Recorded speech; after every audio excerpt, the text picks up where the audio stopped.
Estamos de acuerdo que esperar hasta el matrimonio para mantener relaciones sexuales es un poco, en fin, carcá de modé y absurdo. ¿Por qué esperar? ¿Qué tiene de malo una relación sexual antes del matrimonio? Seguramente estaréis pensando que todos estos prejuicios y estas normas morales y sociales emergen de religiones antediluvianas. Sin embargo, las cosas no son tan sencillas. Los códigos de conducta y los códigos prescriptivos a nivel moral y social de las religiones no emergen de la nada, emergen también de las dinámicas sociales, de las dinámicas psicológicas y también de los genes y de los niveles neuroquímicos de las personas en general. Es decir, que de alguna manera los códigos de la religión forman parte o ayudan a generar cierta cohesión social y también, de alguna manera, son traducciones de deseos prácticos del día a día. Por ejemplo, vamos a hablar en concreto de por qué debes esperar al matrimonio y por qué también tu madre carca tiene cierta razón.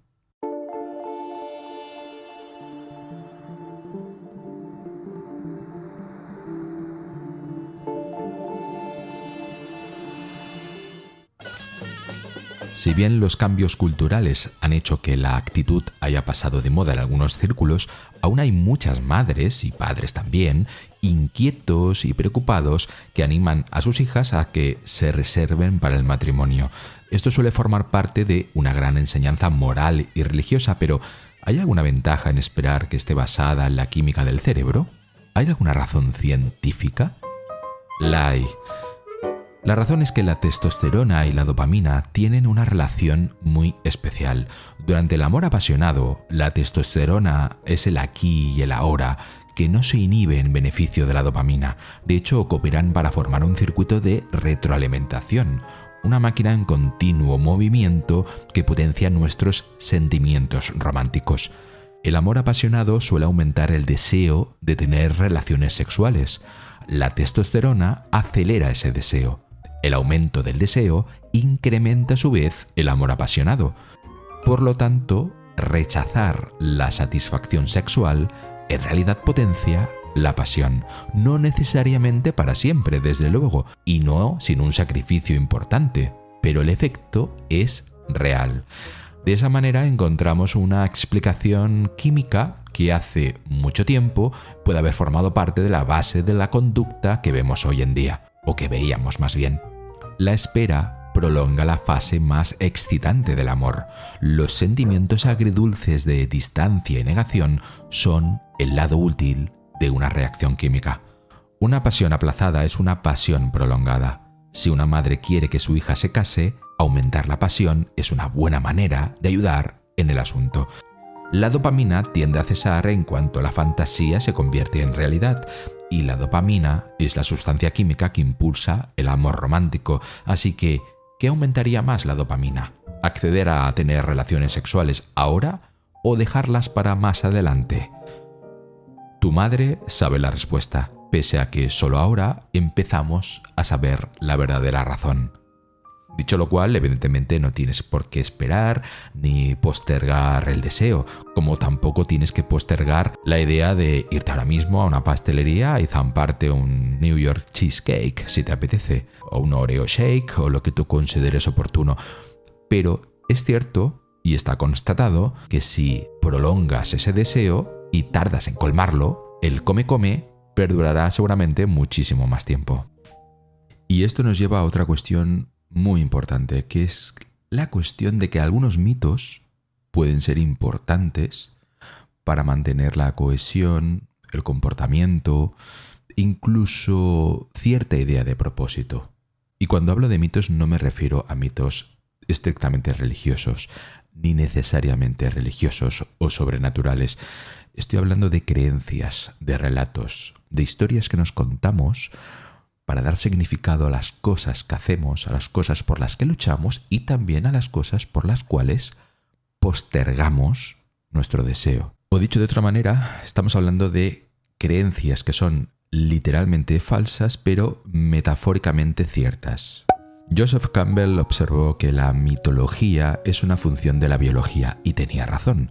Como criatura evolucionada estás programado para triunfar y a veces eso conlleva contarte historias.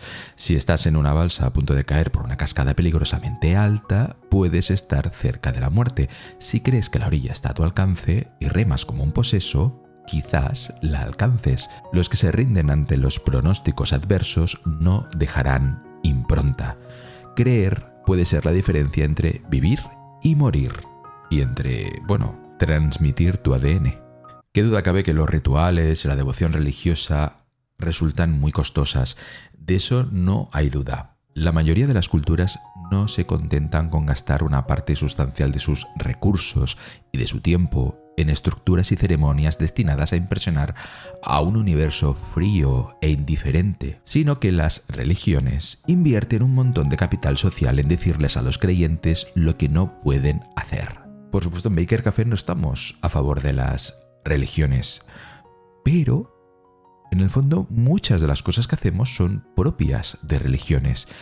Muchos partidos políticos a los que votamos, muchas piñas de amigos, muchos equipos de fútbol, muchas relaciones, en fin, hay muchas dinámicas sociales que están fuertemente asociadas con lo que consideramos religión. En el fondo son tradiciones, inercias culturales, algo así como comprimidos, intuitivos, instructivos y difíciles de eludir que, por ejemplo, también llevan a cabo los padres con sus hijos. Así que, en ese sentido, todos, en mayor o menor medida, somos personas religiosas, somos personas de fe. Yo también lo soy. De hecho, el 99% del tiempo soy una persona de fe. Soy una persona que intenta seguir adelante contándome historias, relatos, que da por sentado muchas cosas. Incluso da por sentado que ahora mismo está en un universo que puede tocar con sus manos y que puede más o menos gestionar, cuando en realidad todo lo que percibo es una adulteración de mi cerebro, en fin, ya sabéis. Así que, con todo esto quiero decir que vale la pena criticar las religiones, vale la pena criticar las creencias, pero sin olvidar que nosotros, en parte, también estamos constituidos de creencias profundamente irracionales. Y por lo tanto, debemos tener cuidado a la hora de tratar de eliminar totalmente todas las creencias que no se puedan razonar, porque la propia existencia, las propias relaciones, la propia fibra íntima del ser humano está constituida por ideas y por reflexiones y por pensamientos y por pálpitos que no se pueden razonar, al menos no en el sentido estricto de la palabra. Así que sed un poco, iba a decir empáticos, pero quizás es más bien comprensivos con las creencias de los demás y también con vuestras propias creencias, porque en el fondo somos monos sin pelo, monos que necesitamos historias para seguir adelante. Y los demás también. Al fin y al cabo, casi os diría que os juntéis con aquellos que comparten maneras de contar el mundo que se parezcan a vuestra manera de contar el mundo, o al menos que pueda converger de alguna manera esa forma de contar el mundo, o que os pueda complementar, o os pueda dar una visión un poquito más rica, y que sean maneras de contar el mundo que básicamente no hagan daño a los demás, que no discrimine de manera muy significativa a determinados colectivos, etcétera, etcétera, etcétera. Al final no hay más cera que la que arde. Todos somos un poquito tontos, todos somos un poquito religiosos, y lo máximo a lo que podemos aspirar es al menos a que nuestras instituciones no estén infiltradas de creencias profundamente irracionales o de religiones y demás. Pero en el día a día, en nuestra vida privada, en nuestras relaciones, en nuestra manera de pensar sobre el mundo, en esos momentos que estamos tumbados en la cama pensando y filosofando, o incluso nos abrazamos a la almohada diciendo que todo es absurdo y nada tiene sentido, pues en esos momentos debemos ser un poquito más flexibles y apostar más por el pluralismo. Que cada uno aguante su vela, que cada uno piense lo que quiera, siempre y cuando estas ideas no vayan en contra de determinados pilares que hemos tardado siglos en levantar. Y por supuesto siempre es mejor una respuesta desde el punto de vista de un paper o una respuesta desde el punto de vista de un metaanálisis que desde el punto de vista de un cuñado en una barra de bar. Por supuesto, pero no siempre buscamos la verdad. Solo buscamos la verdad en determinados momentos, cuando tenemos que tomar decisiones, por ejemplo, a la hora de aterrizar un avión o a la hora de investigar sobre un nuevo fármaco o incluso cuando salimos de la cueva de Platón y debemos reflexionar o debatir sobre un tema complejo. Pero normalmente, la mayoría del tiempo, no estamos haciendo estas cosas. Estamos simplemente viviendo, hablando con los demás, tomándonos una copa, yéndonos de viaje, viendo una película, una serie. En tales casos, sí, podemos jugar un poco a ser racionales, pero lo normal es que no lo seamos, porque eso es insoportable. Así que, dadas así las cosas, pues quizás no está tan mal que nos autoimpongamos determinadas creencias o rituales, sobre todo si al final de todo esto, bueno, salimos todos un poco ganando. Así que, ¿debes esperar a después del matrimonio? Eso depende de ti. Voy a intentar no criticarlo demasiado, porque no lo comparto, pero el hecho de que ahora lo entienda un poco mejor hace que sea un poco más comprensivo con esa idea. Que al fin y al cabo de eso se trata, ¿no? De tener ideas cada vez más ricas y mejor explicadas y ponderadas. Hasta la próxima.